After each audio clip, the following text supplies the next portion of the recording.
नमस्कार। आज मैं पढ़ने जा रहा हूँ फादर फॉरगेट्स। ये डेल कार्नेगी जी का लिखा हुआ बुक है, जिसके अंदर एक पैराग्राफ है, फादर फॉरगेट्स। प्रत्येक पिता याद रखे।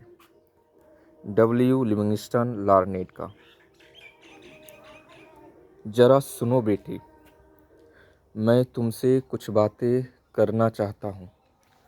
तुम तो गहरी नींद में सोए हुए हो। तुम्हारा प्यारा सा छोटा सा हाथ तुम्हारे कोमल गाल के नीचे दबा हुआ है। तुम्हारे पसीने में तर माथे पर घुंघराले बाल बिखरे हुए हैं। मैं अकेला हूँ और चुपचाप तुम्हारे कमरे के अंदर आया हूँ। अभी कुछ मिनटों पहले मुझे बहुत पश्चाताप हुआ जब मैं पुस्तकालय में अखबार पढ़ रहा था। इसीलिए तो मैं आधी रात के समय किसी अपराधी की तरह तुम्हारे बिस्तर के पास खड़ा हुआ हूँ। ये हैं वे बातें जिनके बारे में मैं सोच रहा था। बेटे, आज मैंने तुम पर बहुत क्रोध किया था। जब तुम विद्यालय जाने के लिए तैयार हो रही थी तो मैंने तुम्हें खूब डांट पिलाई थी। तुमने तौलिए की जगह पर्दे में हाथ पोंछ लिए थे। तुम्हारे गंदे जूते देखकर भी मैं तुम पर क्रोधित हुआ था। सारा फर्श तुम्हारे द्वारा बिखेरी गई चीज़ों से भरा पड़ा था। इसके लिए भी तुम्हें बहुत कोसा था।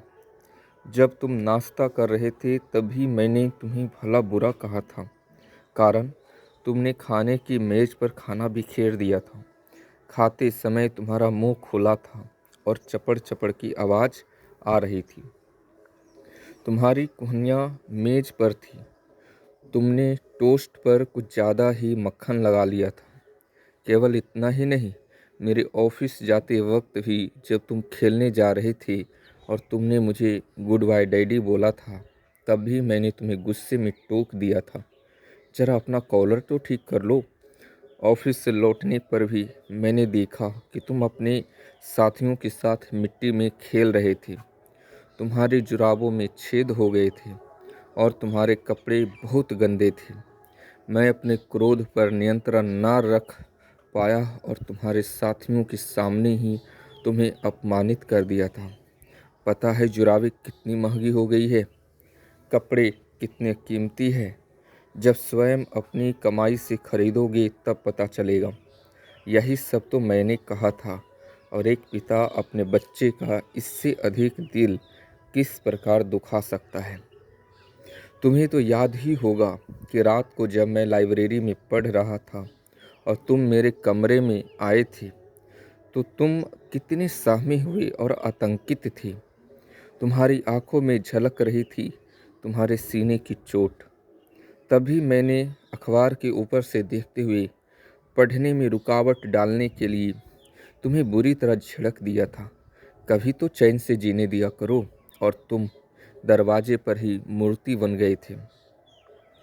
तुम कुछ भी बोले नहीं थे, मेरे पास भाग कर आए थे और मेरे गले में अपनी बाहें डाल दी थी और मुझे चूमा था और फिर गुड नाइट डैडी कहकर एकदम गायब हो गए थे।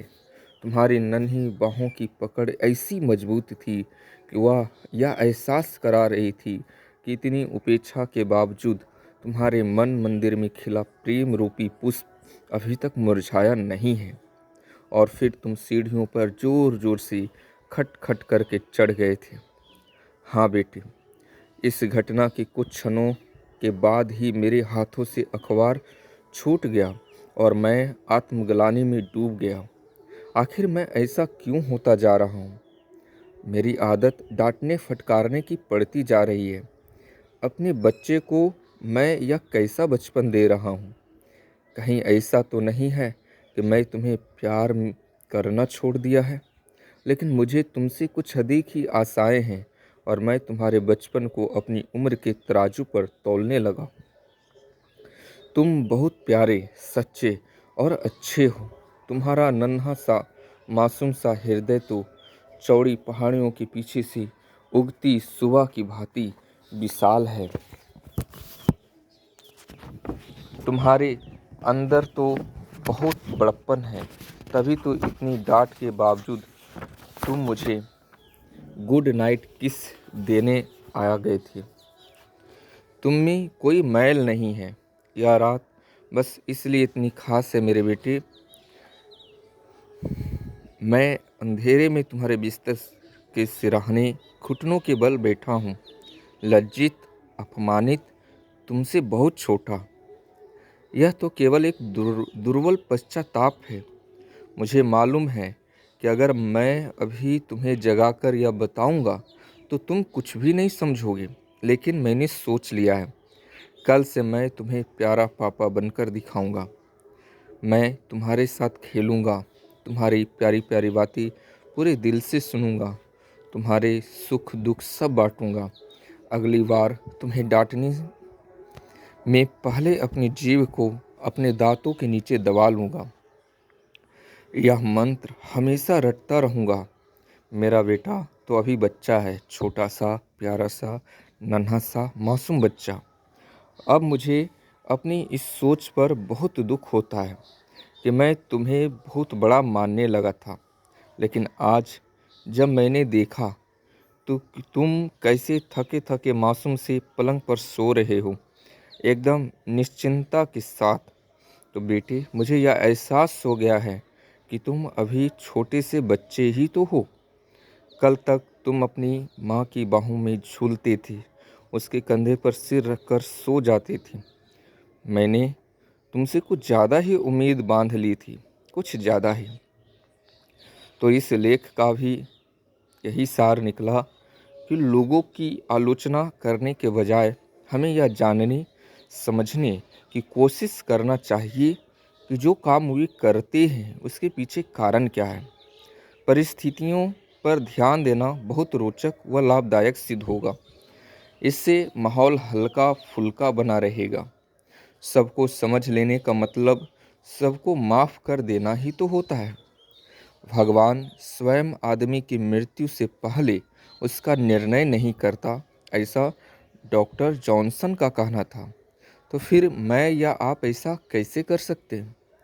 तो सिद्धांत एक है, कभी भी बुराई मत करो, आलोचना मत करो, निंदा मत करो, शिकायत मत करो। जय हिंद।